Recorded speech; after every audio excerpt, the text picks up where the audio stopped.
به دست بنده نواری رسید که این ابو مصعب به نام قناعت به اهل توحید و کسانی که پیروان قرآن و سنت هستند زبان درازی کرده است و اهل توحید را و کسانی که پیروی صحابه، تابعین و تبع تابعین هستند و کسانی که از ملت ابراهیم پیروی میکنند و ملت ابراهیم را میخواهند که در زمین الله تطبیق بشود، علل خصوص در خراسان. این انسان ابو مصعب به نام قناعت زبان درازی کرده است و آن چیزهایی که گفته است که این در حق اهل توحید این تهمت است و به خود بنده و به خود استادانم و به خود برادرانم و به تمام مسلمان ها. بارک الله فیکم. ابو مصعب کیست؟ من میخوام امروز کمی برای شما قصه بکنم که این چگونه انسان است و چگونه خیانتکار است و چگونه به مسلمان ها و به اسلام خیانت کرده است. بارک الله فیکم. قصه در این است که ما یک چند سال پیش با این انسان بنده مستقیم با تلفن صحبت کرده بودم، 1 سال پیش یا 2 سال پیش، و عقیده این انسان منافق صفت و این انسان درویه برای بنده آشکار شده بود و برادرها برای این گواه هستند که این انسان یک آذری بیش نیست و اما این آذری خیلی مکار است و خیلی خیانتکار است و این به حالتها نگاه کرده صحبت میکند و مثل شیطان مکر کرده فریب میکند انسانها را و مسلمانها را و کسایی که به این باور میکنند. که در همون صحبت هم جاهل بودن این اثبات بشد که بوی از توحید ندارد و این در مذهب جهم ابن صفوان است و این مذهب جهم ابن صفوان را درس گرفته است و مذهب جهم ابن صفوان را برای دیگر طلاب بیچاره تاجیک درس داده است و فریب کرده است. و اما امروز الحمدلله ثم الحمدلله میگوییم که در این روز غربت اسلام برای ما جوانهای مسلمان حقیقت اسلام واضح شد و ملت ابراهیم واضح شد، اگرچه اینها نخواهند، که خود الله وعده داده است که اگرچه اینها نخواهند هم الله حقیقت اسلام را ظاهر میکند. و در رفت صحبت ما فهمیدم، بنده فهمید و برادرها فهمیدن که این خیلی از علم دور است و در حیرت ماندم که چگونه از این طلاب تاجیک در دست همون درس گرفتن.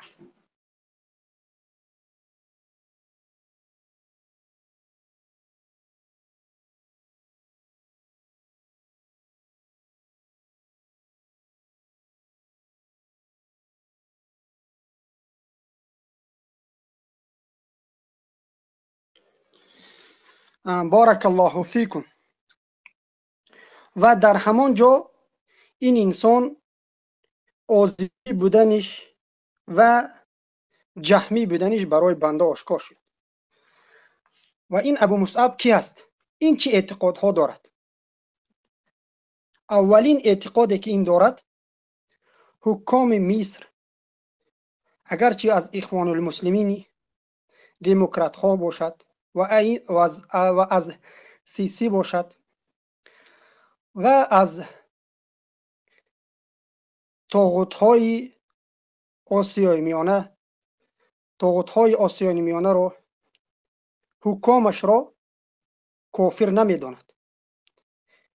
نه تنها این، بلکه شاگردان بزرگش به مثل محمد شریف عبدالعلیم، به مثل ابو صحیب و امثال اینها که خیلی بسیار هستند، اولین کفریاتی که این دارد و اولین خیانتی که بر ملت مسلمان کرده است و هر کسی که این رو گوش میکند این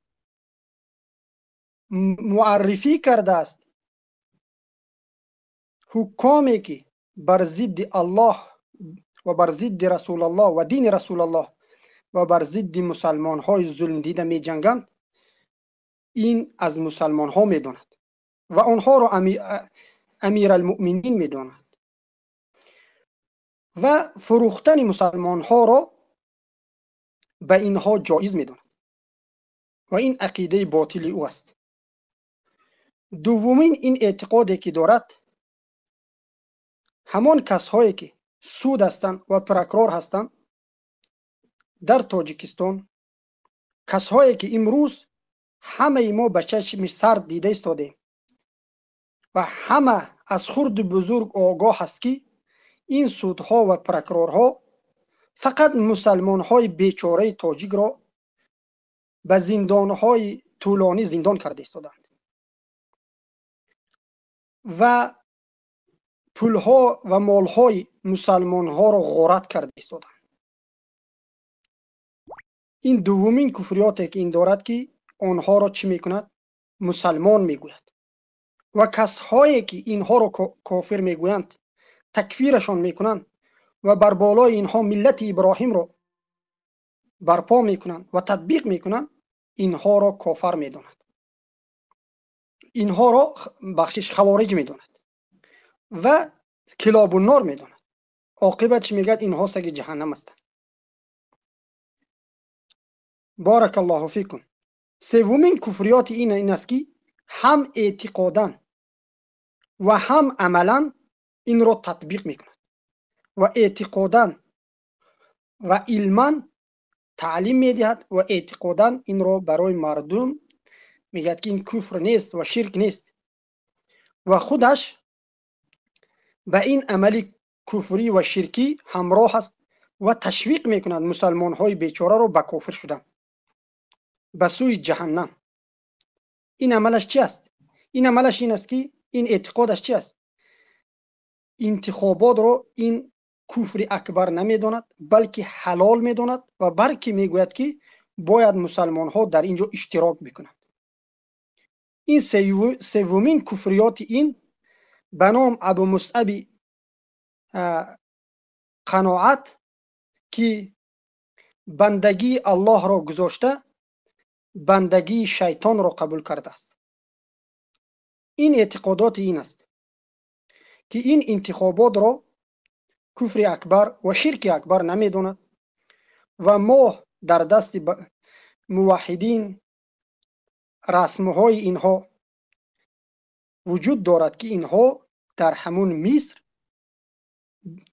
به همون انتخابات های کفری شرکی اینها خودشون مستقیم چی کردند؟ بارک الله فیکم اشتراک کردند و مسلمان ها را تشویقات میدن و کسانی که این کفر اکبر را، این شرک اکبر را، این عملی که این انتخابات چی چیز است؟ در اینجا انتخاب میکنید یک کسی را که بر بالای مسلمان ها یک حکم پیاده بکند، ببرارد تا اینکه دیگر مسلمان ها را مجبور میکند به چی؟ به پایبند بودن همین حکم که در حالی که الله گفت الله ذوالجلال گفت این الحکم الا لله، همه حکم از آن الله است و به هیچ کس الله اجازه نداده است که حکم بالای مسلمان ها کسی تطبیق کرده باشد و الله هر کسی که بغیر حکم خودش حکم برارنده و رضا به این را کافر میداند و از ملت اسلام خارج میداند، قرآن و سنت و اجماع تمام امت. و اما این طالب علم جهمی و پیشبرنده مذهب جهمی بن صفان با فریب و نیرنگ و به مثل یهود و نصارا چگونه که آنها تحریف میکردند کتابهایشان را اینها که قرآن را متنش را دیگرگون کرده نمیتوانند و تحریف کرده نمیتوانند، زیرا که الله خودش وعده داده است که ما این را خود نازل کردیم و خود حفظ میکنیم. اما اینها، این پیروان این انسان و برادرهای این انسان که به نام طالب علم هستند، به نام ابو صهیب و محمد شریف عبدالعلیم، اینها قرآن و سنت را، فهمش را غلط و تعویل کرده به مسلمان ها میرسانند و کفر را در نزد مسلمان ها شرک و یک چیزی ناچیز میدانند. این سومین کفر او بود. چهارمین کفرش این است که کسایی که به کفر اکبر و شرک اکبر مبتلا گشتند، این انسان آنها را مسلمان میداند. این انسان زبان درازی کرده است بر ضد قرآن و سنت و بر ضد فهم سلف امت، که قرآن و سنت صراحتا میگوید که هر کسی که شرک میکند او در ملت ابراهیم نیست و هر کسی که شرک میکند کفر بالطاغوت ندارد. و اما این انسانی خیانتکار به دین و دین فروش خود همون انسانهای بیچاره را فریب بر این میکند که شما مسلمان بودید. الله بارک فیکم. الله از شر این گونه انسان و از شر این گونه طالب علم ها به نام ابو مصعب و ابو صهیب و محمد شریف و عبدالعلیم و برادرش طاهر و امثال اینها، الله این امت ظلم دیده خراسان را حفظ بکند و حقیقت توحید را در سرزمین خراسان الله جاری بگرداند. بارک الله فیکم. که این آذری هست که این صدها آیت های قرآن را دروغ میشمارد. صدها آیت های قرآن کسی که شرک اکبر و کفر اکبر میکند کافر میگوید و در ملت ابراهیم نیست میگوید و کفر بالطاغوت ندارد. و صدها آیت از مشرکین براءتش را اعلان کرده است، بیزاری جسته است. قرآن و سنت برای من شما تعلیم داده است که هر کسی که کفر اکبر و شرک اکبر میکند الله بیزار از آنها است و اما اینها میگویند که نه، آنها دوستان الله هستند. بارک الله فیکم. و این باز کفریات دیگر ها دارد. کفریات این چی است؟ همون پلیس ها و همون لشکر هایی که امروز در تاجیکستان، در ازبکستان، در سرزمین های مسلمان نشین مسلمان ها را به خاطر اطاعت نکردنشون از حکم های طاغوتی و کفری و شرکی به زندان ها میکشند، آزار و اذیت میدهند. در زندان ها چی نمود آزار و اذیت ها را میرسانند؟ این آنها را مسلمان میخوانند و هر کسی که آنها را تکفیر میکند خوارج و کلاب النار میگوید. شما ببینید که این انسان به چقدر نواقض الاسلام گرفتار شده است و این حقیقتی است که تلخ است، که زیرا که در دست این انسان شاید چقدر انسانها طلب علم گرفته باشند، اما این طاغوت پرست و این طاغوت دوستدار این مذهب جهمی را پیش برنده و تعلیم دهنده مذهب جهمی را چیکار میکند؟ آنها را مسلمان میگوید. چرا؟ پلیس ها را و هر کارگرهایی که مسلمان های عزیز تاجیکستان را آزار و اذیت میدهد به خاطر قانون های کفری و شرکی. و این کسی است که الولاء و البرا ندارد. یک کفریات دیگری این است که این با کفار الولا میکند، دوستی میکند، محبت میکند و اما با موحدین، کسانی که میخواهند که قرآن و سنت تطبیق بشود، کسانی که ملت ابراهیم را تطبیق میکنند، کفر بالطاغوت را تطبیق میکنند، این انسان با آنها چی دارد؟ برا دارد، بیزاری دارد، با آنها دشمنی میکند.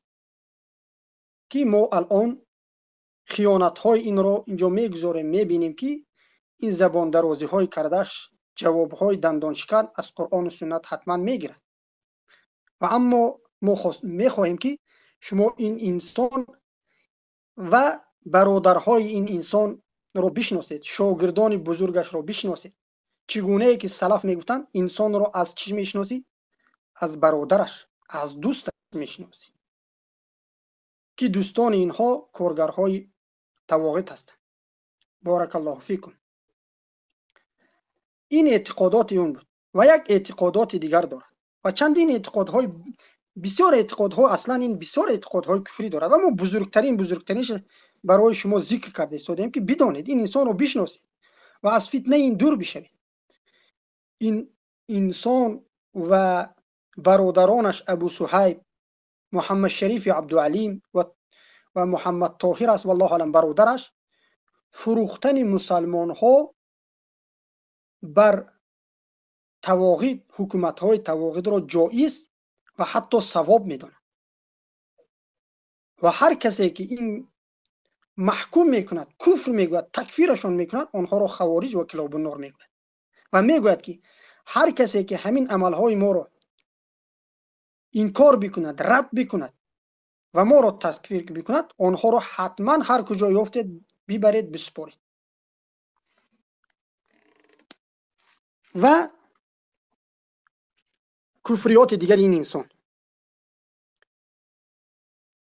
حزب‌های سیاسی را، حزب‌هایی که به نام اسلامی هستند،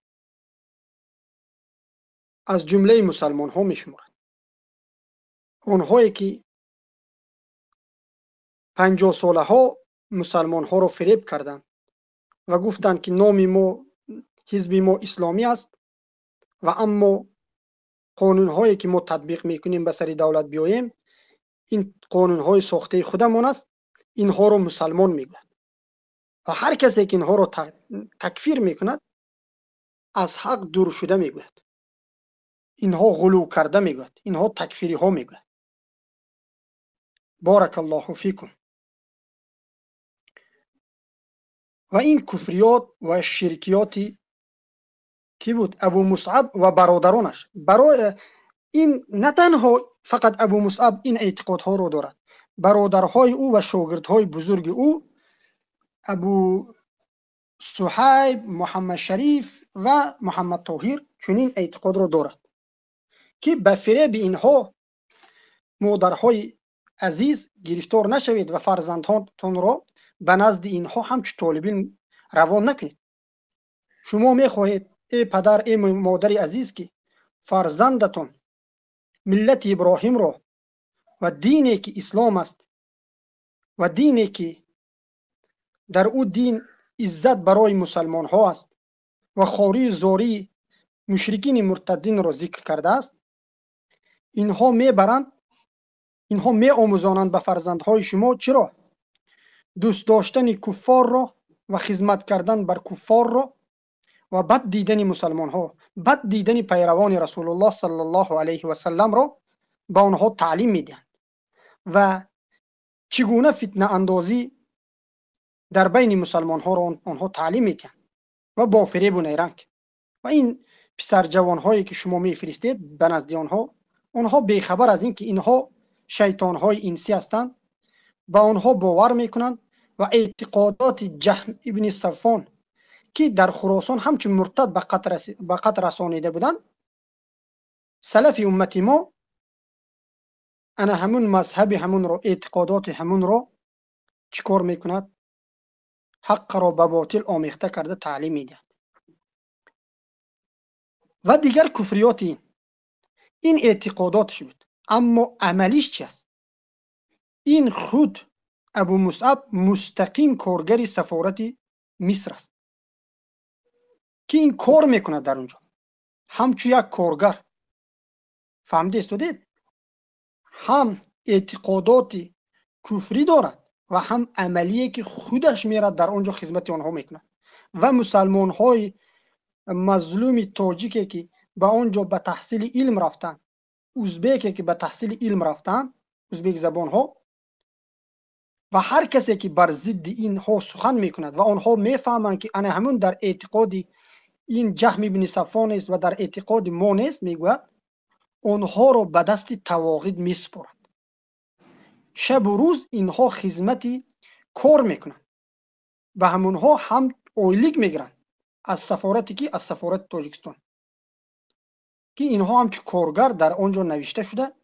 والله اعلم این همون کتابچه های کارگری رو هم دارند که از این انسان خیلی برحذر باشید و تبسم های اینها این شما رو فریفته اهل توحید و مسلمان ها که حیاتتون رو با فروختن بسوزاند و اشکای مادر و پدرتون و خواهر کوچکتون و خواهر بزرگتون و خیش و تبارتون رو میریزاند با این عملشون، با فروختن شما که به این طاغوتا این کارگر هستند که ابو مصعب، ابو صهیب، محمد شریف عبدالعلیم و برادرش محمد طاهر، اینها حاضر الحمدلله که اهل توحید به و ما را هدایت کرد و برادران ما را هدایت بکرد و قرآن و سنت را حقیقتش را فهمیدند و بعد فهمیدند که این خیانتکار است و تا فهمیدن مسلمان ها اینها همچون یک طالب علم درس دهنده منتشر شده بود بنامش. شاید امروز هم به نزد این بروند و با این دوستی بکنن، نفهمیده که این دشمن الله و رسولش است و این کارگر مستقیم طواغیت است و این همون اشعری ها و ماتریدی هایی که الله را در بالای عرش نمیداند و هر کسی که الله را در بالای عرش میداند او را مجسمه کافر میگوید و ابو حنیفه را کافر میداند، امام محمد را، امام شافعی را، امام مالک را کافر میداند، اینها برادر و دوستی میکنند و هر کسی که آنها را به سلف پیروی کرده، به قرآن و سنت پیروی کرده تکفیر میکند، اینها را هم خوارج میگوید. فهمیده استودید؟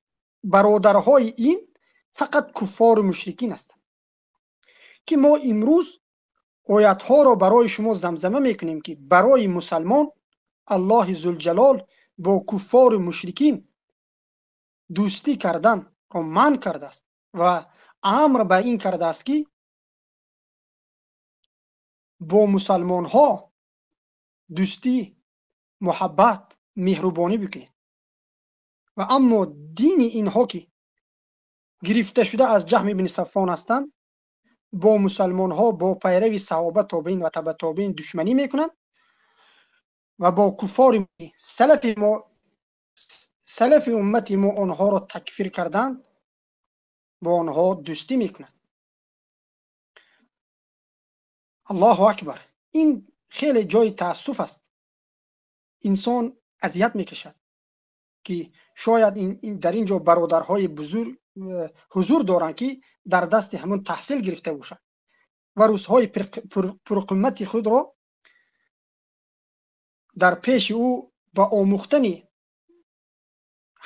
حقی را که به باطل او آموخته کرده است آموختند و جوانیشون رو در نزد او سپری کرده است. این جای تاسف است، زیرا که نعمت وقت این نعمت بزرگ است که چگونه که رسول الله صلی الله علیه و آله میگویند اللهم صل علی محمد و علی آل محمد، اگر وقت را تو نبریدی وقت مثل شمشیر است که تو را میبرد.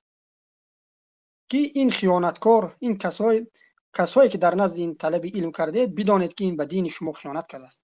الله ذوالجلال در سوره توبه میگوید اعوذ بالله من الشیطان الرجیم بسم الله الرحمن الرحیم اعوذ بالله من الشیطان الرجیم.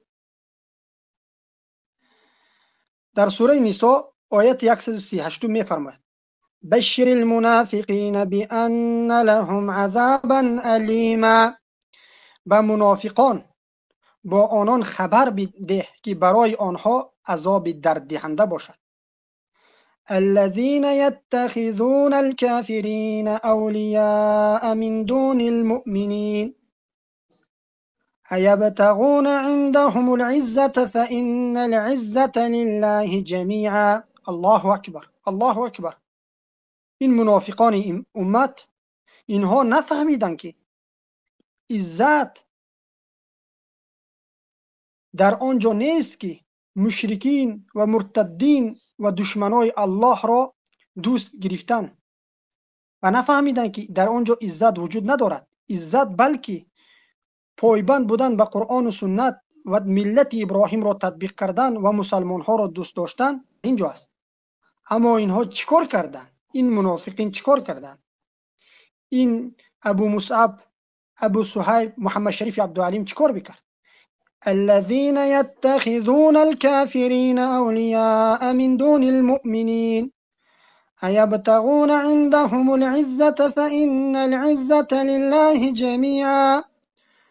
آنان که به جای مؤمنان کافران را دوست میگیرند آیا نزدیک آنها ارجمندی میطلبند؟ و به درستی که همه ارجمندی یک جا از آن الله است. آن کسایی که به غیر الله، به غیر مسلمان ها کافران را دوست میگیرند آیا نزد آنها عزت را میطلبند؟ و هر آینه تمام عزت ها نزد الله است. به این منافقان الله ذوالجلال 1400 سال پیش و بیشتر از 1400 سال آیت را به پیامبر نازل کرده بود و برای ما مسلمان ها خبر داده بود که این منافقان عزت را از کی میطلبند؟ از کفار، از مرتدین و از دین فروشان. و اما اینها نمیدانند که همه عزت از آن الله است. الله اکبر. ای مؤمنین، شما عزت دارید. اگر چیزی خوردنی ندارید شما عزت دارید. الله شما را عزت داده است به سبب چنگ زدن به توحید و تطبیق کردن ملت ابراهیم. شما سربلند هستید. شما یک الله دارید.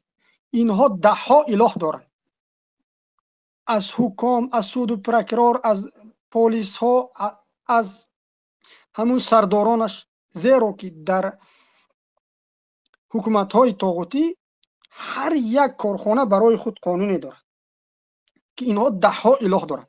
اما شما اهل توحید یک اله دارید که همونم الله است و همونم خالق شما است و این الله حق است و در بالای عرش است که همه باز میگردد به سوی الله ذوالجلال. و در سوره توبه الله میگوید یا ایها الذین آمنوا لا تتخذوا آباءكم وإخوانكم أولياء إن استحبوا الكفر على الإيمان ومن يتولهم منكم فأولئك هم الظالمون. ای مؤمنان، در اینجا نگاه بکنید که حتی پدر و مادر را دوست گرفتن الله منع کرده است. پدر و مادری که کافر است. اما این ابو مصعب و ابو صهیب، محمد شریف و عبدالعلیم دوست گرفته است برای خودش. کرا؟ کسایی که نه پدرش میشد نه مادرش میشد، کسایی که حکام طاغوت هستند، کسایی که قاتل مسلمان ها هستند. که الله در اینجا گفته است که ای مؤمنان، اگر پدر و برادران شما کفر را بر ایمان اختیار کنند آنها را دوست نگیرید و کسانی از شما با آنها دوستی دارد همان ستمگارانند. این ستمگاران، این ظالمان دوست گرفتند کرا؟ دشمنهای الله را و دشمن شماریدند برای خودشان دوستان الله را و در برابر همین با لباس طالب علمی، با لباس مسلمان ها را فریب میکنند. الله و پناه برید از شر اینها و هر کجا اینها را دیدید دور بشوید تا اینکه از شر اینها الله شما را نجات بدهد. و در دیگر آیات الله ذوالجلال میفرماید در سوره مائده آیت 82 میفرماید اعوذ بالله من الشیطان الرجیم ترى كثيرا منهم يتولون الذين كفروا لبئس ما قدمت لهم أنفسهم أن سخط الله عليهم وفي العذاب هم خالدون. بسیاری از آنها را میبینی که با کافران یعنی مشرکان دوستی میکردند. به درستی بد چیزی است آنچه نفسهایشان برای آنها پیش فرستاده است، آنکه الله بر آنها خشم گرفت و آنها در عذاب جاودانند. و ابو مصعب و ابو صهیب و محمد شریف عبدالعلیم، الله تهدید کرده ایستاده است که این اعمالی که شما فرستاده ایستادید این اعمال خیلی بد است، جزای الله خیلی سخت است. دست بکشید ای دین فروشان، ای قتل کنندگان مسلمان ها، دست بکشید از کفریات شرکیاتتان و بیاموزید از اهل توحید حقیقت توحید را. بیاموزید. هر یکی شما چارزونی بزنید در نزد استاد ما علامه خراسان ابو محمد مدنی حفظه الله، شما چارزانو بزنید و درس بخوانید. حقیقت دینی محمد صلی الله علیه و سلم آورده را و حقیقت دین ابراهیم را بیاموزید و ملت ابراهیم را بیاموزید و تطبیق را از استادان ما بیاموزید که تطبیق چگونه است. تطبیق این گونه است که چگونه که رسول الله صلی الله علیه و سلم و چگونه که اصحاب رسول الله صلی الله علیه و سلم هجرت بکردند به خاطر الله، خانه و در را ترک کردند. صهیب رومی تمام دنیایشان را بدادند و رضای الله را خریدند، خرید فروش بکردند با کی؟ با الله. اما شما دین فروشان ابو صهیب، ابو مصعب، قناعت و محمد شریف و عبدالعلیم همین دین جهمیتون را هم به یک چیزی ناچیز فروختید و مسلمان ها را در برابر این فروختید. و در دوام در سوره مائده آیت 81 الله ذوالجلال میگه ولو كانوا يؤمنون بالله والنبي وما أنزل إليه ما اتخذوهم أولياء ولكن كثيرا منهم فاسقون. و اگر به الله، پیغمبر و آنچه به سوی وی فرو فرستاده شده است ایمان می آوردند، البته مشرکان را دوست نمی گرفتند، ولیکن بسیاری از آنها فاسقانند. الله اکبر. اینهایی که امروز به نام طالب علم هستند، این بزرگترین اینها که در مصر تعلیم میگیرند، در دست جهمی ها تعلیم میگیرند، به مانند استادشان مصطفی عدوی، این ابو مصعب، این قناعت و ابو صهیب و محمد شریف عبدالعلیم.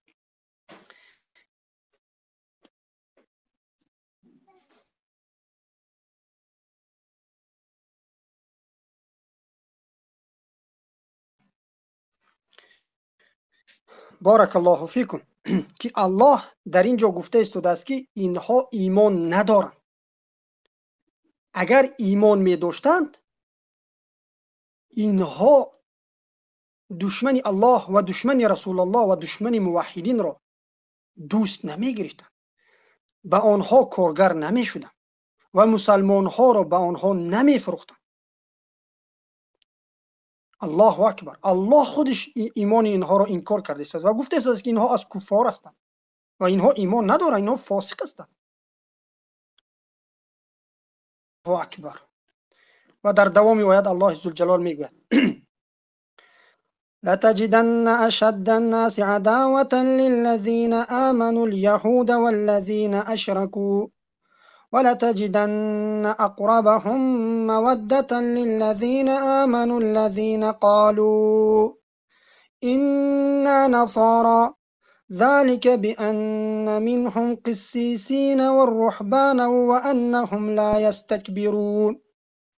همانا یهودیان و مشرکان را سختترین مردمان در عداوت مؤمنان بیابی و همانا کسانی را نزدیکترین مردمان در دوستی مؤمنان بیابی که گفتند ما نصرانی هستیم، این به سبب آن است که از جنس آنها دانشمندان و گوشه‌نشینان هستند و آنها تکبر نمی‌کنند. الله اکبر. الله در اینجا گفته است که یهود و نصارا و مشرکین را سرسخت‌ترین دشمن الله و رسولش بیابی و مؤمنان بیابی، اما این دین فروشان شب و روز در خدمت مشرکین هستند که ما آنها را بیان بکردیم که کیها هستند آنها، و دشمنی با مسلمان دارند. الله اکبر. من آیت های قرآن برای شما خوانده استادم و در سوره آل عمران آیت 28 الله میگه لا يتخذ المؤمنين الكافرين أولياء من دون المؤمنين ومن يفعل ذلك فليس من الله في شيء إلا أن تتقوا منهم تقاه ويحذركم الله نفسه وإلى الله المصير. پناه به الله. مؤمنان باید که کافران را به جای اهل ایمان دوست نگیرند و اما امروز شاهد هستیم که اینها امر الله را گذاشته به جای مؤمنها مشرکین مرتدین دین فروشان را دوست گرفتند و به آنها کار میکنند. الله اکبر. الله گفته است که مؤمنان باید که کافران را به جای اهل ایمان دوست نگیرند و هر که چنین کند پس در چیز از آن الله نیست، یعنی در عهد الله نیست، مگر اینکه به نوع از حذر کردن از شر آنها بر حذر باشد و الله شما را از خود میترساند و بازگشت به سوی الله است. ای 3-4 دین فروشی که به نام طالب علم هستی، ابو مصعب و ابو صهیب و محمد شریف عبدالعلی و برادرش محمد طاهر، الله شما را تهدید کرده است که از این دین فروشیتان و از این دوست بودن به مشرکین و دشمن بودن به اهل توحید دست بکشید و توبه بکنید و توبهتان را آشکار بکنید، وگرنه بازگشت شما به سوی الله است. ما اگر در این دنیا از شما جواب را این موحدین اهل توحید مسلمان هایی که شما خیانت کردید اینها در این دنیا نگیرند، حتما الله سزای شما را در آخرت میدهد و بد جای است، جهنم بد جای است برای منافقین مشرکین. بارک الله فیکم. ان شاء الله بسنده میکنیم با همین قدر دلیل های آورده اون که هر کسی که دوست میگیرد کافران را به جای مؤمنین و با آنها خدمت میکند، این از اهل آنها است، اینها کفار هستند و اینها دین فروش هستند. و اما حاضر میگذاریم صوتش را که تقریبا 13 منوت است که اینها این گویا که برای ما نصیحت کرده است به اهل توحید که و ما به این ان شاء الله از قرآن و سنت اثبات میکنیم که نصیحتگر حقیقی کی است و دشمن کی است.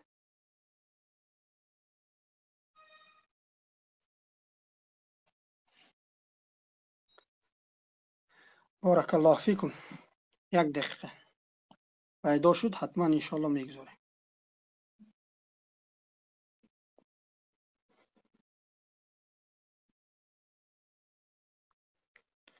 و این نامی بارک الله فیکم، نامی یعنی همون ثبتش را گذاشته است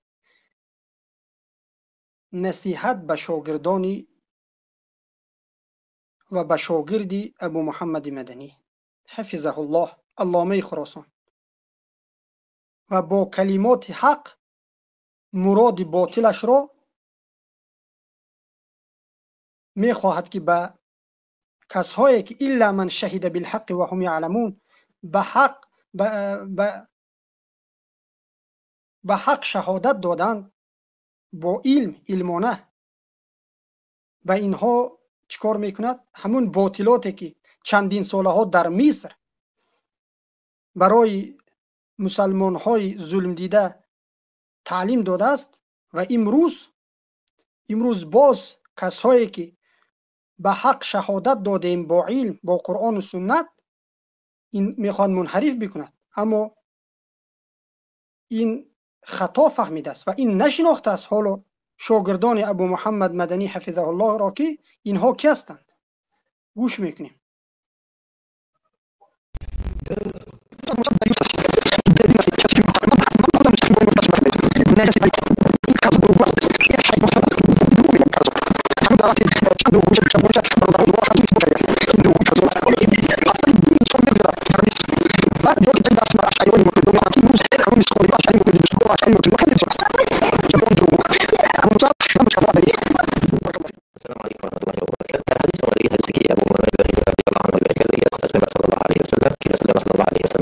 أنا زعيم ببيت في ربض الجنة لمن ترك المراء وإن كان محقا، وببيت في وسط الجنة لمن ترك الكذب وإن كان مازحا، وببيت في أعلى الجنة لمن حسن خلقه. رسول الله صلى الله عليه وسلم فرماتی بگه من کفیل هستم ببیت في ربض الجنة به یک خانه در اطراف بهشت لمن ترک المراء وإن كان محقا، برای کسی که مرا یعنی که جدال بیهوده ترک نکنه و این کان محقا اگر چنین که در حق باشه. بس مرا چی میباشد؟ بحثی به ثمر کردن. یعنی یک انسان همین گونه خصلت دارد که هر کسی بحث کردن میگه، اما یک بحثی هست که بحثی به ثمر است، یعنی جدال میکنه و کارش نمیکنه. پیامبر صلی الله علیه و سلم میگه که من کفیل هستم به خانه در اطراف بهشت برای کسی که همین مرا یعنی که بحث و جدال بیهوده ترک نکنه و این کان محقا اگر چنین که در حق باشه. یعنی در حق است اما در این بحث. بارک الله فیکم. پیش از این رو گوش بکردن ما یک چیز رو بگوییم. به این نامی گذاشته شون که نصیحت به شاگرد ابو محمد مدنی ابو عبدالرحمن، که ما برای شما از قرآن و سنت بیان بکنیم که این رد ما بر این جاهل خیلی طول کشیده است، اما صبر میکنید ان شاء الله. بارک الله فیکم. که نصیحت دو نوع می شود: یک نصیحت رحمانی، یک نصیحتی که به سوی جنت است او نصیحت، و یک نصیحتی که نصیحت شیطانی، یک نصیحتی که نصیحت شیطانی که این به سوی دوزخ است و به سوی جهنم است و منحرف کردن از راه حق است. الله گفت که انا ارسلناک رحمتا للعالمین. پیامبر صلی الله علیه و سلم رو فرستاد همچون رحمت برای عالمین. و پیامبر صلی الله علیه و سلم گفتند که علمای امت من مثل انبیای یهود هستند که انبیا می آمدن کفر بالطاغوت را در ملتشون تطبیق میکردن و مردم رو باز می داشتن از کفر و شرک. و این علمایی که پیروی از رسول الله صلی الله علیه و سلم دارند و اینها هم ملت ابراهیم کفر بالطاغوت را تطبیق میکنن و برای مردم بیان میکنن که کفر بالطاغوت این اصل دین است و در ملت ابراهیم کسی نیست و از جمله مسلمان ها نیست. بارک الله فیکم. و پیامبر صلی الله علیه و سلم آمدن و همین رحمت عالمیان آمدن. چی گفتن به قوم قریش؟ چی گفتن؟ به قوم قریش گفتن که شما مشرک هستید و پدر و مادر شما مشرک هست و هر کسی که از شما گذشته است جهنمی است. بارک الله فیکم. و امروز این سخنهای رسول الله صلی الله علیه و سلم را این جهمیه های زمان قبول ندارد و بر ضد دعوت رسول الله صلی الله علیه و سلم اینها می جنگد. و هر کسی که یعنی همین سخن رسول الله صلی الله علیه و سلم را بر بالای کسانی که بر کفر و شرک و به نواقض اسلام گرفتار شدند میخواهند تطبیق بکنند، اینها را خوارج، تکفیریست و کلاب النار مینامند. بارک الله فیکم. که ما از کجا این سخن رسول الله صلی الله علیه و سلم را اثبات میکنیم؟ چگونه ای که محمد ابن عبدالوهاب میگویند که انا ابناء الدلیل، ما فرزندان دلیل هستیم. این از چگونه ایمان آوردن ابوبکر رضی الله عنه از صدیق اثبات می شود که ابوبکر رضی الله عنه نزد رسول الله صلی الله علیه و سلم آمدند و گفتند که ای محمد صلی الله علیه و سلم، من شنیدم که تو میگویی که ما مشرک هستیم و پدران ما مشرک هست و کسانی که از ما گذشتن آنها جهنمی هستند. آیا من راست شنیدم؟ آنها راست میگویند؟ رسول الله صلی الله علیه و سلم مثل این جهمیه ها نگفتند که نه تو را عملت شرک است، شما خودتون جاهل هستید و نفهمیدید، پدر و مادرتون نفهمیدند، آنها عذر دارند و به عبادت گفته کردن آنها ثواب میگیرن؟ این چنین نگفتن. این قول همون ها نیست مگر؟ این مگر قول همین آذری ها نیست؟ بلکه گفتن که رسول الله صلی الله علیه و سلم بله ای ابوبکر تو راست میگویی، من شما را مشرک میگویم، پدرانتون را مشرک و بابایانتی که از شما به شرک از دنیا رفتن مشرکشون و جهنمیشون میدونم. و این پیامبر را الله گفت که رحمت است برای عالمیان. و امروز اهل توحید به انا این گونه دعوت رسول الله صلی الله علیه و سلم دعوت میکنند و انا همین عمل پیامبر صلی الله علیه و سلم را تطبیق میکنند و میخواهد که در زمین الله این عمل تطبیق بشود. و اما در برابر هر یک محمد صلی الله علیه و سلم ابو جهل وجود دارد، ابو لهب وجود دارد. و امروز در برابر امتان رسول الله صلی الله علیه و سلم این به نام طالب علم های جهمی، ابو صهیب، ابو مصعب که نامش قناعت است و محمد شریف عبدالعلیم، این طاغوت پرستان مثل شیطان که آدم علیه السلام رو آمد و گفت که قسم میخورم که من از نصیحتگران شما هستم، به این درخت وقتی که نزدیک میشوی یا که یکی از ملائکه مقرب الله میشوی یا که یکی از باقی ماندگان جاویدان در چی؟ در جنت میگردی. و از این آیت های الله و از این آیت الله فهمیده میشود که هر نصیحتگر دوستی من شما نیست و نصیحتگری که شما رو من میکند از تطبیق کردن راه و رویش و منهج و عقیده دعوت رسول الله صلی الله علیه و سلم من میکند، این پیروی شیطان است و این مثل شیطان که آدم علیه السلام را نصیحت کرد و آدم علیه السلام به درخت نزدیک شدن و از جنت فروورده شدن به زمین، اینها هم نصیحتگر مثل همین شیطان هستند، زیرا که اینها رب گرفتن شیطان. اما نصیحتگرهای رحمانی این کسایی هستند که راه و رویش رسول الله صلی الله علیه و سلم و دعوت رسول الله صلی الله علیه و سلم را به شما میرسونند. و شما باید ببینیم که آیا این از قرآن و سنت گفته ایستاده است؟ آیا این منهج رسول الله را گفته ایستاده است یا که منهج شیطانی؟ ارایت من اتخذ الهه هوا، آیا ندیدی کسانی را که هوا و هوسشان را برای خود اله گرفتن؟ این مذهبی از هوا و هوس خود ساخته‌اش را برای شما میخواد و شما را برای جهنم دعوت دارد. برای همین شده مسلمان ها بشناسید که نصیحتگر، همه نصیحتگر به حق شما را و به سوی رضای الله دعوت نمی کند، بلکه نصیحتگرهایی هستند که مثل شیطانی که بابای من شما را، شیطان رجیم، اعوذ بالله من الشیطان الرجیم، دعوت کرد به چی؟ به معصیت الله و به درخت نزدیک شدن.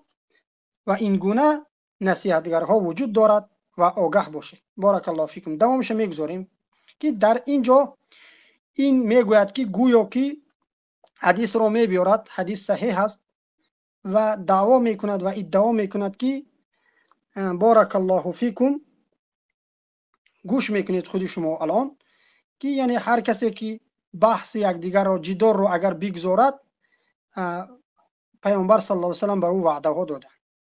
گوش میکنید. من كثير هستم ببيت في عرض الجنة خاني در اطراف بهشت لمن ترك المراء وإن كان محقا، برای کسی که مراء یعنی که جدال به قدرت نکند و این کان محقا علشان که حق باشد. بعضی مراء چه باشد؟ بحثی بسمع کردن، یعنی یک انسان همین گونه خصلت داره که هر کسی بحث کردن میگیره، اما یک بحثی هست که بحثی بسمع است، یعنی جدال نکند و خرج نکند. پیامبر صلی الله علیه و سلم میگه که من كثير هستم خانه در اطراف بهشت برای کسی که همین مراء یعنی که بحث و جدال به قدرت نکند و این کان محقا علشان که حق باشد، یعنی در حق است اما در این بحث می‌دارد که اصلا بحثی هست که پایان ندارد، یعنی در بحثی هست که در مثلا انسان وجود ندارد که اون طرف مسئولی حق برنمیگردد. پس این کسی که در همین حالت اگر شدی که در حق باشد بحث و خرقه یعنی جنگل و خرقه ترک نکند، پیامبر میگه که من کفیل هستم برای او برای خانه در اطراف هستم و یک خانه‌ای در مابین بهشت برای کسی که دروغ گفتن را ترک میکند اگرچه بارک الله فیکم. این حدیث را میگوید، حدیث صحیح است، قول صحیح است، لیکن مراد باطل است. و این گفته ایستاده است که دلیل آورده ایستاده است که گویا که ما یک چیزی را گفته ایستادیم و اینها را من کرده از همین چیز ایستادیم که گویا که این مسئله اختلافی باشد، یک مسئله باشد که این آخر ندارد. الله اکبر. این چی گفته ایستاده؟ دیده ایستاده ما برای این از اصل دین که این توحید است و ترک شرک است، کفر بالطاغوت است و الولاء و البراء است، عدم الامتناع و التولی است، ما از این صحبت میکنیم. این گفته است که این بحث ها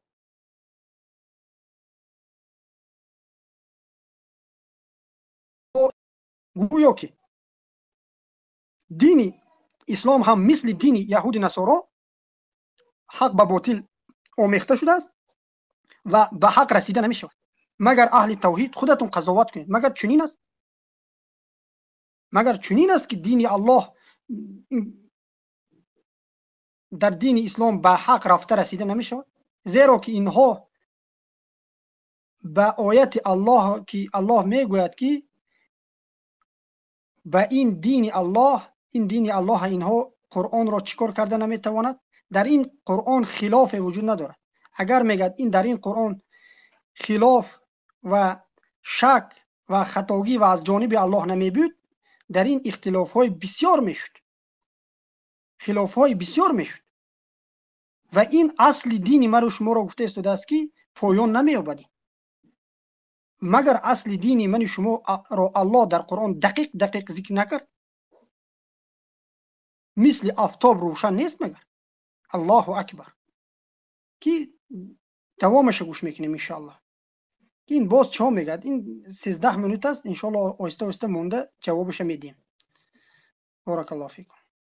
کسی که در همین حالت اگرچه دیگه در حق باشد بحث و یعنی جدل و خشونت میکند و میگوید که من خیلی هستم برای خانه در اطراف بهشت وایباید فی وسط الجنة لمن ترك الكذب وان كان مازحا و همچنین کسی هستم در دینش یقین نباشد جای بحث و کشمکش بیهوده اصلا نمیباشد. یعنی انسانی که در دینش یقین است جای بحث و کشمکش بیهوده نمیباشد. به خصوص یعنی بحث و جدل هایی که کلام ثمری ندارد بلکه نظر میکنه یک شخصی که اصلا نمیشناسد و یا شناسایی با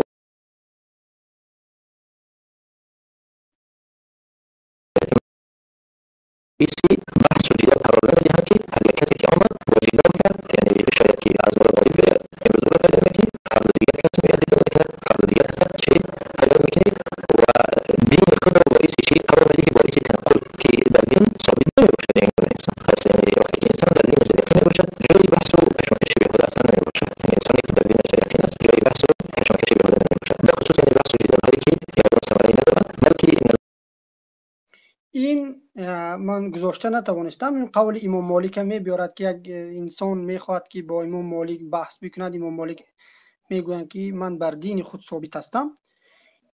این را دیده استودید که اینها اعتقاد دارند که انا همین دین فروششون و همین مناط های کفرشون رو که ذکر کردیم این از ایمان است نه از کفر است.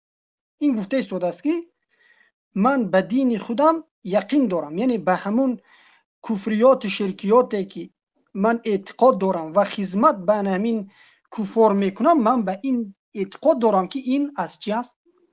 از اسلام است و این حقیقت است. فهمیده است؟ دید این شرم نکرده چی گفته است؟ گفته است که کسی که به اعتقاد خودش یقین باشد چیکار میکند؟ اینه که بحث رو میگذارد و ما این رو بحث به توبه دعوت کرده استودیم. ما گفته استودیم که از کفر و شرک دست بکش، تو کافر هستی و از ملت اسلام خارج هستی.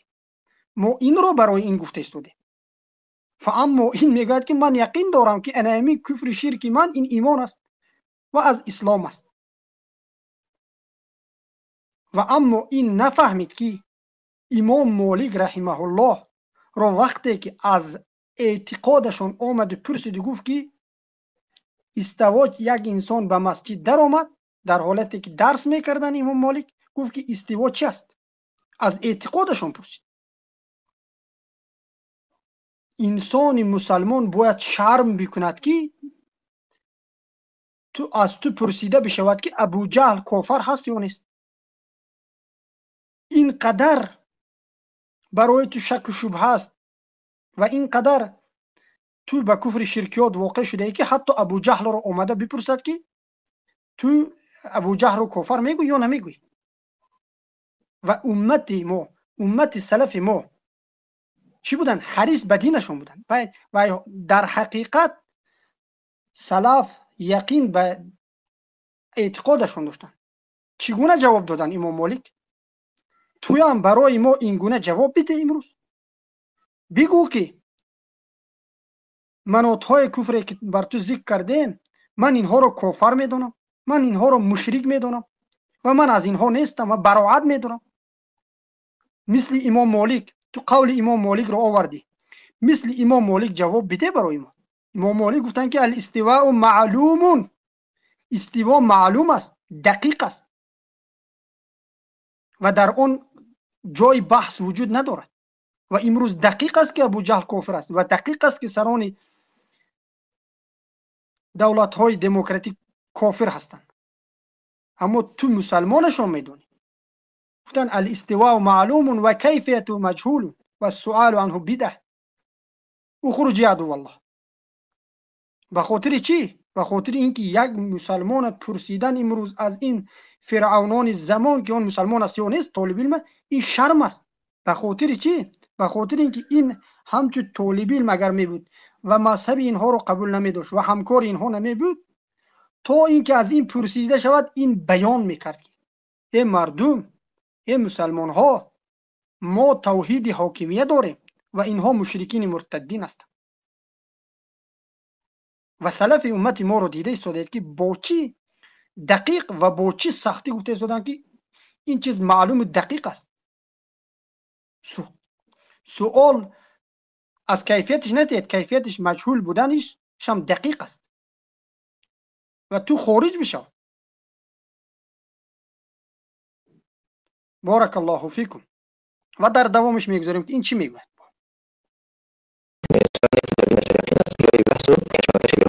بخصوص يعني بحث الفيديوهاي که مثلا برای ندارن، بلکه نظر که یک شخصی که اصلا نمیشناسد تقریبا شناسایی با او نداری، نامش رو میدونی، مثلا رو میدونی، نسبتش با معلوماتی نداری، شاید که اطلاع همچنین نمیشناسد. از نوبت اصلی آگاه شده است و خودش مثلا چه خواست و چی مقصد دارد. از پشت یک سخنهایی میگوید که سخنهای طنزآمیز، سخنهای تحقیرآمیز، سخنهایی که در عرض انسان مثلا دست زدن میباشد، سخنهایی که در ناموس انسان دست زدن میباشد، که اصلا از اخلاق اهل علم و از اخلاق اهل اسلام نمیباشد. که ما در از اخلاق اهل اسلام این گونه چیزها را دیدگی نیستیم که یک کسی را به طریق بهتان، به طریق تهمت در حقش یک سخنی بگویی که اصلا از همون شخص یعنی آگاهی نداشته باشی و او را نمیشناسی. از همین سبب وقتی که پیامبر صلی الله بارک الله فیکم. و این پیشتر گفت که یعنی که همین غیبت است. این میگد که در همین ویدیو یعنی از او گپ زدن این غیبت است. ما یعنی گویا که غیبت کرده استادیم از پشتی او. و گوش بکنیم. و این گفت که اینها به عزت ما دست داده استودن، اما این به هزارها انسان عزتش دست بزند یگان از این سوال نیست. از این سوال بکنی جنوبهایش کفار مسلمان ها رو میبرن زندان میکنن. بارک الله فیکم. نمیباشد که ما در از اخلاق اهل اسلام این گونه چیزها را دیدگی نیستیم که یک کسی را به طریق بهتان، به طریق تهمت در حقش یک سخنی بگویی که اصلا از همون شخص یعنی آگاهی نداشته باشی و او را نمیشناسی. از همین سبب وقتی که پیامبر صلی الله علیه و سلم غیبت را برای اصحابش بیان میکند میگوید که الغیبة ذکرک اخاک بما یکره. میگوید غیبت چی میباشد؟ برادرت را ذکر میکنی به یک چیزی که او مغز نمیبیند که همون چیز را در حق او بگویی. ذکرک اخاک بما یکره یعنی ذکر کردن برادرت به یک چیزی که او مغز نمیبیند که همون چیز در حق سوالش میکنه میگه که این کان فی اخی اخو اگر که در هم برادرم همون چیزی که باشد، اگر که همون چیز رو بگیریم یعنی همون چیزی که میگیم در هم برادرم در حقیقت وجود داشته باشد و یا غیبت بشود. پیامبر صلی الله علیه و سلم در جواب میگه که این کان فیه فقد اغتبته و اذا لم یکن فیه فقد بهته. میگه که چی؟ اگر که در او همون خصلت باشد و در نبودنش همون چیز را بین دیگر ذکر کردی تو او را غیبت کردی و اگر که در او نباشد در حق او بهتان کردی، یعنی که بر دروغ تهمت کردی. همین است که در سینه میزنیم، میبینیم که موحد هستیم و پیروان قرآن و سنت میباشیم و پیروان سنت پیامبر صلی الله علیه و سلم میباشیم و از سنت پیامبر صلی الله علیه و سلم یگانه وحی نداریم و از سنت پیامبر صلی الله علیه و سلم یگانه وحی نداریم، بلکه از بارک الله فیکم. حدیث صحیح است، حدیث صحیح است، قبول داریم که یک مسلمان اگر ابو محمد مدنی را غیبت بکنیم غیبت می شود. حفظه الله. چگونه ای که شاگردهای تو در نبودن شیخ ابو محمد مدنی با همراهی تو در همون کانال های واتساپیت شیخ را خوارج و تکفیری میگوید و این غیبت شما است که و شما بر علیه اهل توحید، کسانی که قرآن و سنت ایمانشان را ثابت میکند، شما غیبت میکنید. و اما آیا شما کسایی که کفر شرک را منتشر کننده و دفاع کننده کفار، مشرکین، مرتدین و دین فروشان، آیا شما غیبت دارید یا ندارید؟ ما رجوع میکنیم به کجا؟ به سلف، که چگونه که محمد ابن عبدالوهاب گفتن انا ابناء الدلیل، ما پیروان دلیل هستیم. که سلف آیا قبول داشتن که سلف از حدیث رسول الله صلی الله علیه و سلم فهمیدن که دین فروشان و اهل بدعت و کفار آیا غیبت دارد یا ندارد؟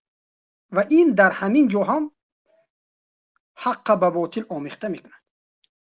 بارک الله فیکم. یک قول سلف رو میخونیم که سلف چی میگویند بر اینها. بارک الله فیکم. امام مالک خود این قولشون آمد، اما امام مالک رحمه الله میگن که از این اهل بدعت، این بدعت اینها که بدعت مکفر است که انسانها رو به کفر و شرک دعوت میکنند، اینقدر ضرر بسیار است که حتی ما سلام نمیدیم. اصلا سلام به کفار جایز نیست و به اهل بدعت هم امام مالک میگه که سلام نمیداد. فهمیده استاده؟ در نزد سلف امت ما اهل بدعت و بدعت هایی که از اسلام خارج نمیکرد و بدعت هایی که از اسلام خارج میکرد، آنها قدری نداشتند و با آنها سلام داده نمیشد. بارک الله فیکم. و این سخن امام مالک رحمه الله در کتاب ابن بطه الابانه صفحه 441 آمده است و هر یک طالب علم میتواند که بخواند. و ابن ابی زمانی در کتاب ریاض الجنه میگویند که صفحه جلد 1 صفحه 293 قول ابن ابی زمانی را میخونیم. ولم يزل اهل السنة يعيبون اهل الاهواء المضلة وينحون عن مجالستهم ويخوفون فتنتهم ويخبرون بخلاقهم ولا يرون ذلك غیبت لهم ولا طعن عليهم. الله اکبر. همیشه اهل سنت عیب اهل بدعت را آشکار میکرد. فهمیده استودید که سلف ما چی بودن؟ که همیشه اهل سنت و الجماعت برای مردم عیب اهل بدعت را بیان میکردن، واضح میکردن و منع میکردن با آنها نشستن در مجلس هایشان، میترسیدن از فتنه آنها. و امروز هر یک مسلمان از فتنه اینها بترسد، به اینها نزدیک نشد که شاید که به کفر و شرک دست بزند. در مجلس هایشان نشستن میترسیدن از فتنه آنها و خبر میدادن، از فتنه آنها و خبر میدادن. هم از مجلس هایشان نشستن میترسیدن و هم از فتنه آنها خبر میدادن و همین عمل را غیبت نمیشماریدن و نه طعنه میحسابیدن. چی گفته استودن؟ ابن ابی زمان گفته استودن که اهل سنت و الجماعت اهل بدعت دربارش گپ زدن رو غیبت هم نمیدونستند و کعنه هم حساب نمیکردند، بلکه این ثواب است و این رو ثواب حساب میکردند. فهمیده استوده؟ سلف امت ما چقدر به دین غیرت داشتند که با این اهل بدعت که اینها بدعتشون بدعت مکفر است چگونه برخورد میکردند. و شیخ الاسلام رحمه الله میگویند که انکار و رد کننده اهل بدعت مجاهد است.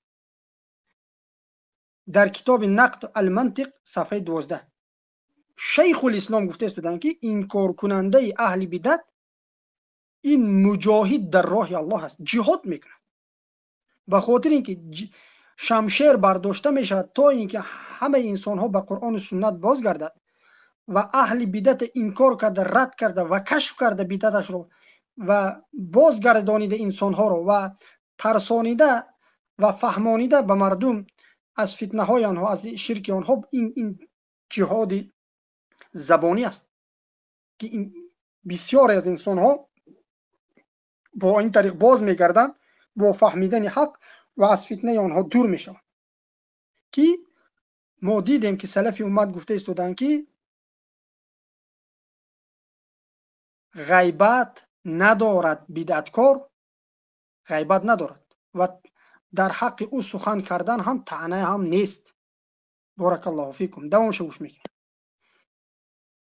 هو الإشكال هو همین است که در سینه نسبت نمی‌گوییم که موحد هستیم و پیروان قرآن و سنت نباشیم و پیروان سنت پیامبر صلی الله علیه و سلم نباشیم و از سنت پیامبر صلی الله علیه و سلم یگان آگاهی نداریم و از سنت پیامبر صلی الله علیه و سلم یگان آگاهی نداریم، بلکه از یک جدا شنیدگی هستیم، از یک جدا شنیدگی هستیم و در حق برادران و مؤمنین که سخنهای حسن و لایق می‌زنیم و این اصلا یگان صنایع برای ما نمی‌رفت. و آخر تو اول ابو مصعب و ابو صهیب و محمد شریف عبدالعلیم از اهل اسلام نیستی که ما تو را برادر بدونیم. و دومین بی‌آدابی این همین است که گفته استوده است که یک دو سخن و قیل و قال را شنیدیم، اینها شنیدن و سخن میکنن. و من بنده در نزد علامه خراسان درس گرفته هستم که نامش ابو محمد مدنی است و من تو ابو صهیب با بنده همچنین صحبت کرده و گفت در وقت صحبت همین که شرک اصغر را از شرک اکبر جدا کرده گرفته نتوانست و برادرها شاهد هستند به این. و شکمش درد بکرد، رودم بگفت درد بکرد، مثل گاو داد میزد و اما گفت در آخر شرک اکبر از شرک اصغر جدا کرده گرفته نتوانست. و من و شاگردان ابو محمد مدنی قیل قول نمیگویم.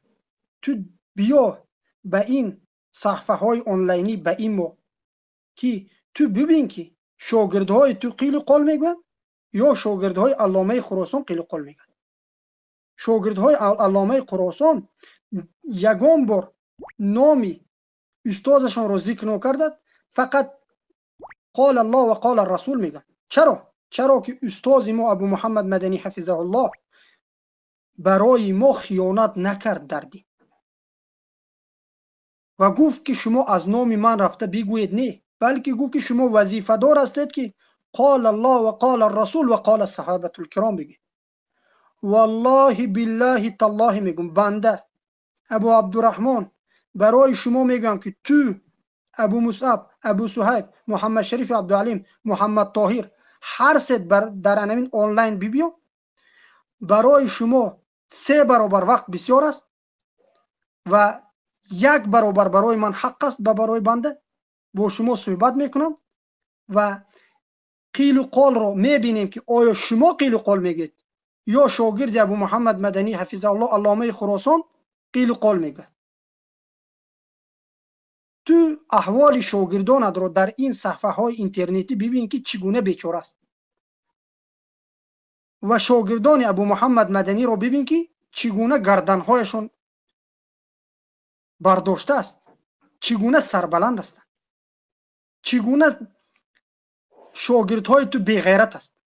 تو حداقل همون در صفحه هایی که کانال هایی که در واتساپ داری با اونها خوارج میگویی، حداقل یگان دلیل رو آموزون، اینها که خوارج رو برای ما وصف بکنن. و بگویند که این عمل شما، این منهج شما خوارج است. الله اکبر. اینها این شاگردان تو قیل و قال میگن. شاگردان ابو محمد مدنی که استادش خیانت نکرده است، قال الله و قال الرسول و قال الصحابه الکرام میگن. و خودی تو با من وقتی که صحبت میکردی قیل و قال میگفتی، بنده برای تو دلیل میگفتم، تو حتی از زبان عربی با خبر نیستی، تو یک شرمنده هستی، بیش نیستی که تو آیت رو وقتی میخوند بنده تو نفهمیدی که در اونجا الله گفته استاد است که عذر نیست. تو یک شرمنده بیش نیستی. برای تو کی مونده است که بگویی که شاگردان ابو محمد مدنی علامه خراسان قیل و قال میگن؟ تو رو باز دعوت میکنم که تو به صفحه های آنلاینی بیا، در نزد هزار انسان ها اثبات میکنیم که قیل قال ما نه، بلکه قیل قال خودی تو و شاگردان تو میگه. شاگردان تو بیچاره است، لا اله الا الله رو ترجمه کرده نمیتونه. والله اعلم خودت لا اله الا الله رو ترجمه کرده میتونی یا نمیتونی، برای اون که تو درس توحیدی نداری. تو لا اله الا الله رو اگر به شاگردانت بیان میکردی، شاگردانت برای تو توف میکرد، برای اون که تو خیانتکار خدمتگار یهود و نصارا و طواغیت هستی. کفر بالطاغوت این از رکن لا اله الا الله است. برای همین شده دیگر دفعه اگر چیزی گفتنی هستی دهانت را در این مسئله باز نکن، که ما دهانت را با قرآن و سنت پر میکنیم و اون قیل و قال هایی که تو میگویی همون به درونت فرو میبری. شرمنده بیناموس، دین الله رو فروختی، باز نترسیده از الله میگه که اینها قیل و قال میگه. ما قال الله و قال الرسول میگوییم. تو دیدی؟ تو همین جواب ما رو گوش بکن که ما فقط از قرآن و سنت و از فهم سلفی اومد آوردیم، مثل یا که شاگردای تو که میگن که ابو مصعب گفت، فلانی گفت، فلانی گفت. دلیل در کجاست؟ دلیل وجود ندارد چون در شاگردای تو.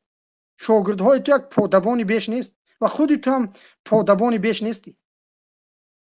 دین تو در بالای شبهه ساخته شده است و خودت این رو اقرار بکردی و گفتی که من به همین دین مجوسی هم یقین دارم که همین دین اسلام است.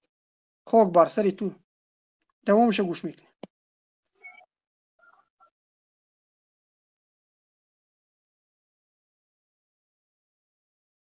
انشالله همین آخرش رو گوش میکنیم که اینها این اهل توحید رو از تفریق انداز ها میگد و ما جواب این رو میدیم که تفریق انداز کی است از قرآن و سنت.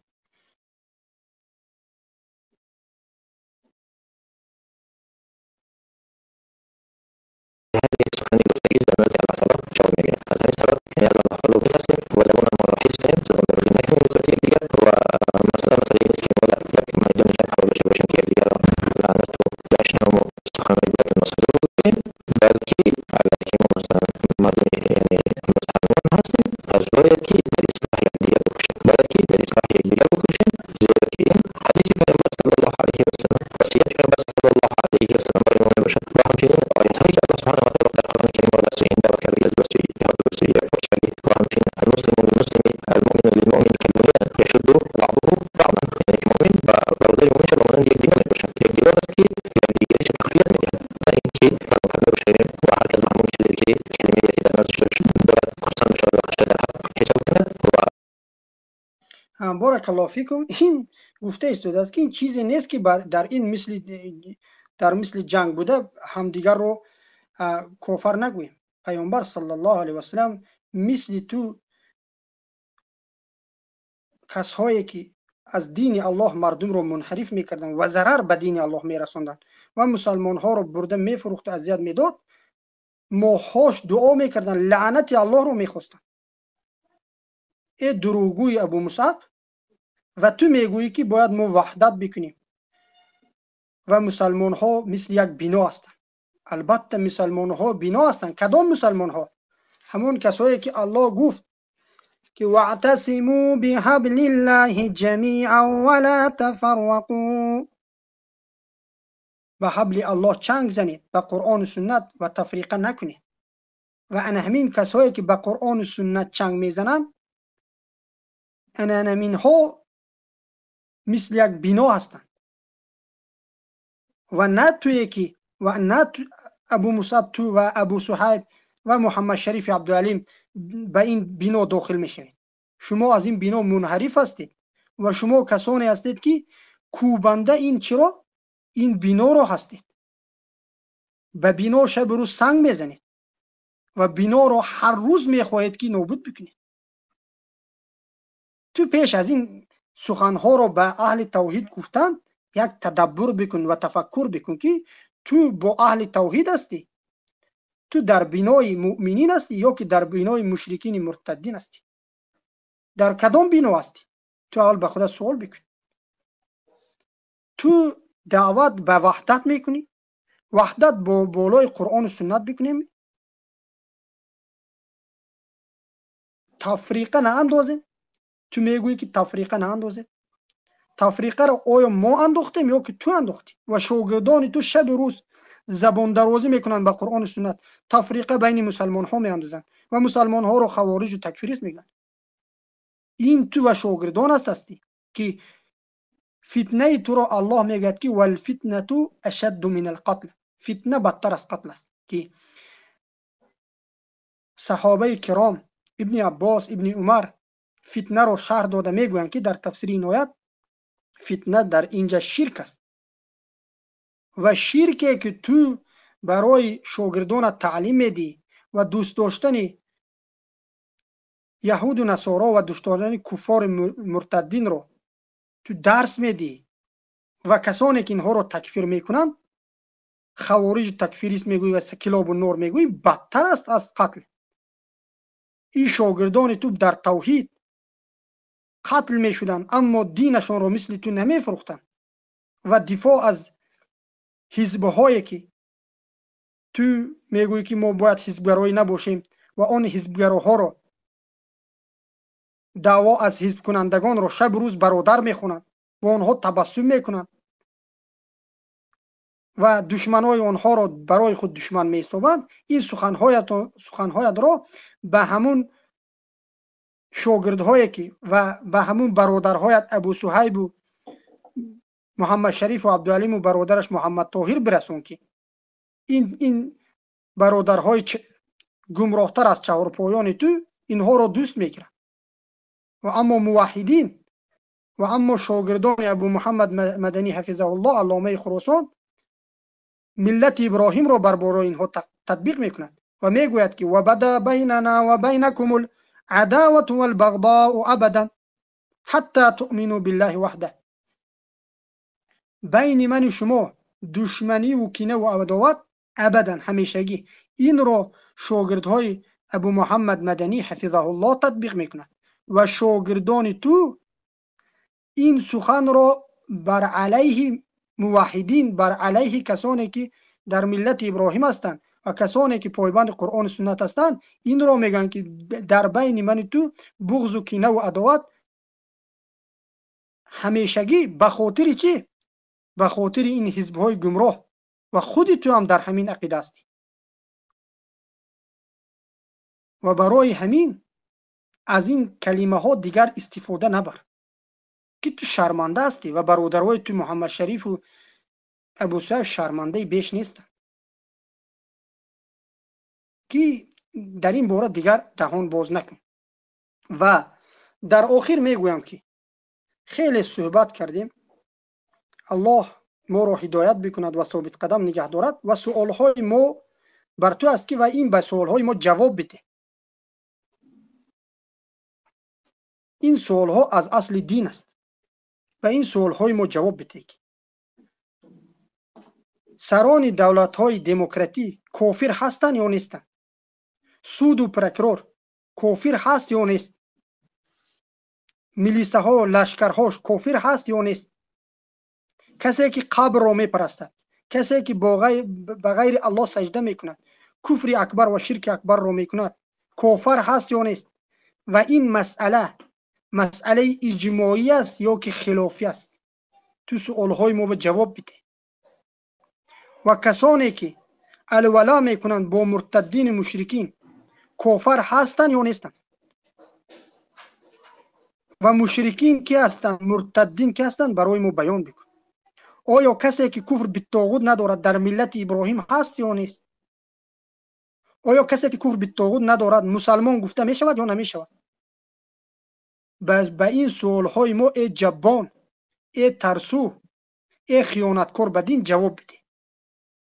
و من تو ابو صهیب، محمد شریف عبدالعلیم، محمد طاهر هر چهارد رو به بحث دعوت میکنم، بحث آنلاینی، و اثبات میکنم که شما از مشرکین هستید و از دین فروشان هستید و قاتل مسلمان ها هستید. با دست کفار مشرکین مسلمان ها رو قتل میکنید. شب و روز خدمت مرتدین مشرکین هستید. و حالا ما ذکر نکردیم که تو کارگری کی هم هستی.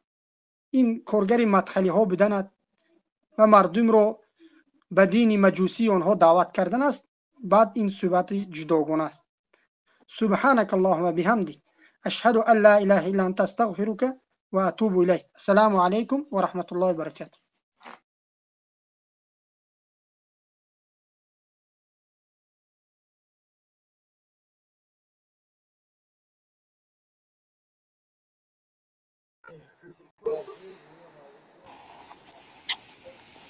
السلام علیکم و رحمت الله و برکاته.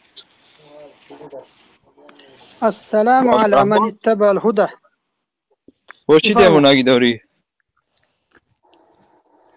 الله هدایتت بکنه. حقیقت رو بیان داره. استادهای دین فروش تو رو بیان داره. که استاد دین فروشی ما؟ ابو مصعب، ابو صهیب، محمد شریف عبدالعلیم، صیاد دین فروش. حضرت یک سوال داشته ایدار چوش همیره. تو خودت بگو که شاگردان ابو محمد مدنی قیل و قال میگوین یا که شما شاگردان این دین فروش قیل و قال میگید؟ من در این مسئله یک طالبین میره حل میکنم. من از کجا دارم؟ نه تو همچه گواه اینجا بگو که شماها اوزری های جهمی قیل و قال میگید یا که ما قیل و قال میگیم؟ ما قال الله و قال رسول میگیم. قیل و قال چیه؟ ساعت تاجیکی گزن؟ قیل و قال رو اگر ندانید استاد دیدی چه خیلی خیانت کرده است. همون کلمات رو هم نآموزونده است که قیل و قال چی گفتنی گپ است. چیه اخی کو؟ تو فلانی گفت، ابو مصعب گفت، ابو صهیب زنده گفت. دلیل از کجا است؟ یگان جو از هوا است. دلیل نیست. این همینه قیل و قال میگم. رای گفت، فلانی گفت، اولانی گفت. شب روز به همین در این مجموعه ها مگر چی نیستید؟ آواره نیستید؟ خیلی جای فتنه و کم کم ادروی. سلام، سوالت بفرما. حضرت ابراهیم تکفیر ضروری و تکفیر اجتهادی یک کمی معلومات میدونی؟ تکفیر ضروری تکفیری است که الله و رسولش برای تو واجب کرده است. و تکفیر اجتهادی تکفیری است که به مثل حجاج ظالم یکی از سلف اون رو تکفیر کردن برای اون که دیدن که در نزد آنها مثلا دلیل کردن که همین از ملت اسلام خارج میکند و چی کردن؟ این رو تکفیر کردن. اما تکفیر دیگر صحابه، دیگر سلف این رو تکفیر نکردن برای اینکه اینجا اجتهاد بود. اگر ما تکفیر ضروری در دورین خود کدام قسم ها را میگیرد؟ تکفیر اجتهادی کدام قسم ها را؟ من تو را گفته استم که تکفیر ضروری تکفیری که الله واجب کرده، ضرور است که تکفیر بکنیم. و اما تکفیر اجتهادی تکفیری است که یک انسان رو میبیند و اجتهاد میکند که همین عملش کفر است و اون رو تکفیر میکند. و اما دیگر انسان کفر همین رو ندید، برای او ضرورت و واجب نیست که اون رو تکفیر بکنه. این شیخ خیلی شخصی از صحبت نمیشه. تو جوابت از من گرفتی؟ من قیل قول نگفتم. نه جواب اون من نیست. چی نیست؟ جواب اون من نگرفتم. جواب چی به؟ تکفیر تو گفتی که تکفیر ضروری است. و امام بربهاری والله اعلم میگویند که بر تو واجب هست که تکفیر ضروری بر تو واجب هست که یک انسانی که به نواقض اسلام گرفتار شد تو اون را از ملت اسلام خارج بکنی. فهمیده ایستاده این ضرور است برای تو. این رو نکنی خودت از ملت اسلام خارج میشی. حفظك اما الله شيخ تکفیر ابو عبد الرحمن. حفظك الله بارک شيخ الله ابو عبد فیکم. الرحمن. الله الله بارک استون فیک. بکرد شیخ. الله بارک فیک. ما هم از این صحبتی که کردید خیلی گوش کردیم، استفاده بردیم. الله هیستون کند و علم نافع نصیبتون بکند. اما کسی که تکفیر به تکفیر ضروری و غیر ضروری تقسیم میکند، مرحمت حجت بیارد از سلف و غیر سلف. یک کلام علما را بیارد که علمای اهل سنت و جماعت تکفیر همچنین تقسیم کرده باشه. مرحمت بعد از این ما میفهمونیم بروش. هر کس تکفیر رو همچنین به حد تقسیم میکنه. بفرمو تکفیر ضروری رو کی گفت و در کجا گفت؟ ما تکفیری ما بحث علمی نداریم. بحث علمی نداریم. ما سوال تو رو به خود جواب میتیم. این تقسیمات درست نیست. بله تقسیمات زاید گوش بکن. تقسیماتی که در مسئله تکفیر آمده است، تکفیری که تکفیر کردنش واجب است، یعنی این را میگن ضرور است، لیکن این ضرور است برای فهمانیدن مردم عادی است. ضرور حکم نیست. حکم یا واجب در علم اصول فقه معروف است. حکم یا واجب است که این هم واجب و هم فرض میگن. اگر در مذهب ابن حنیفه فرق میکنن فرض و واجب رو. اما قول راجح این است که یا مثلا واجب بگید یا فرض بگید یا مثلا مستحب و غیره و غیره، یا که مندوب که اینم از مستحبات است، یا مکروه و حرام و این اون. این 5 حکمی که در علم اصول فقه است. ضرور گفتن این حکم نیست. از همین جهت ما تکفیری واجب داریم، یعنی تکفیری که کردنش فرض است، واجب است. این در مسئله اصول دین است و کسی که در همین مسئله تکفیر رو دیده، دانسته، حجت رسیده است، فهمیده ترک کند، یک واجبات دین رو انکار کرده است بعد از رسیدن حجت. یعنی یک عذری رو ما حجت رسوندیم، فهمید، دید، دانست، لیکن مشرک گفت که من مشرک نمیگم. این مکذب لله و رسوله. این مکذب به الله و رسول کافر است. عذر المشرک کافر است و مناط کفرش این مکذب لله و رسول است. خیلی که شیخ ابو بطیع رحمه الله، حمد ابن عتیق و دیگر از علمای سلف پیش از همه، احمد ابن حنبل و غیره ذکر کرده. اما تکفیری که واجب نیست، یک لحظه خواهش میکنم یک کمی استفاده ببرید. اما تکفیری که واجب نیست، این تکفیر در مسائل فروعات و اختلافی و خفی هست. در اینجا تکفیر واجب نیست، بلکه تکفیر کردن در مسائل خفی درست نیست به انسان‌هایی که علم ندارد و این حق اهل علم است. انا کنون خودت بفرما که خیلی میخواستی بالا برای خیلی میخواستی صحبت بکنی، بفرما چی میخوایی صحبت بکنی؟ تمام گفت قبول